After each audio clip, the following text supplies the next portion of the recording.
Какво правиш?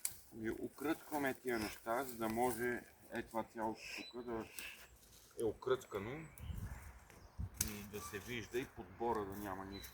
Това е идеята. Да всички тия работи тук, подбора да се окръцкат, да може бора да се вижда и покрай него да се вижда. И затова всички тия работи тук искам да ги окръцкам, да изсъхнат на слънцето и да ги приберем после. И те са едни бая бодливи неща тук. И затова не ти ги давам на тебе да ги кръцкаш, аз почвам да ги кръцкам. Друго какво ще правиш? Друго е натам искам да поокръцкам, за да може пак да се освободи място и евентуално там по някое време да се насадиме малини, капини или някакви такива неща. Тук можеш да снимаш подбора всичко как е,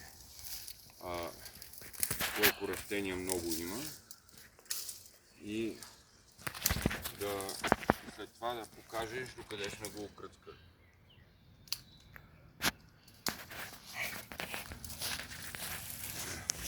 И въпросът е да не спираш да снимаш, а правиш едно дълго клипче, което да може после да го покажем на един път на всички, които искат да го видят.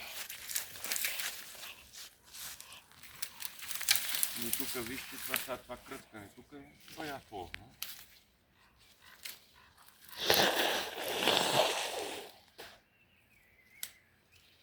Опа, не мина половин час Къде? от капките. Нищо.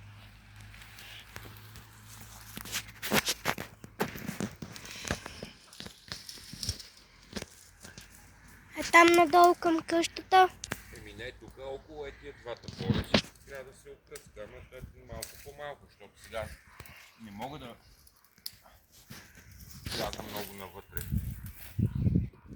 Кръцкането и трябва да почна отвънка. Да поукръцкам малко.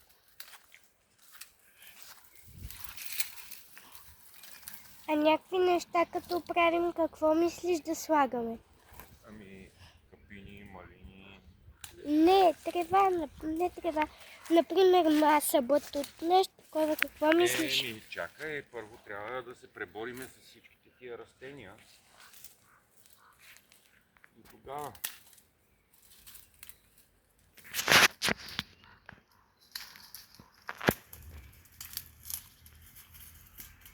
Защото сега тия растения нищо не може да сложиш.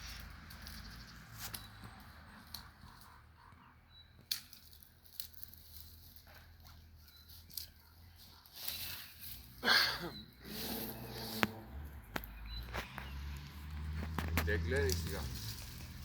Това дърво трябва да го отрежем отново навътре.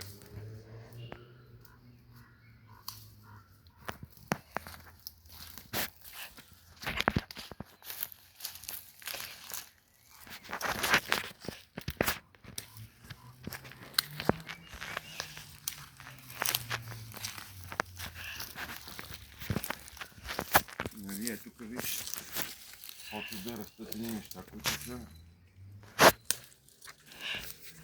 вземат да пречат и на така. И трябва и тях да ги...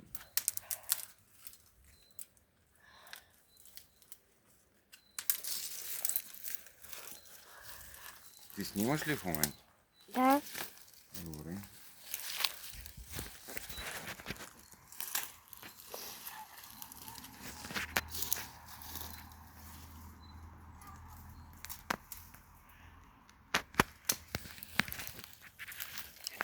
А надолу към къщичката? Към къщичката ще трябва да има също окръцкване нататък. Чакай сега, малко ще ти я взема триона. Аз също ти го дам. Добре.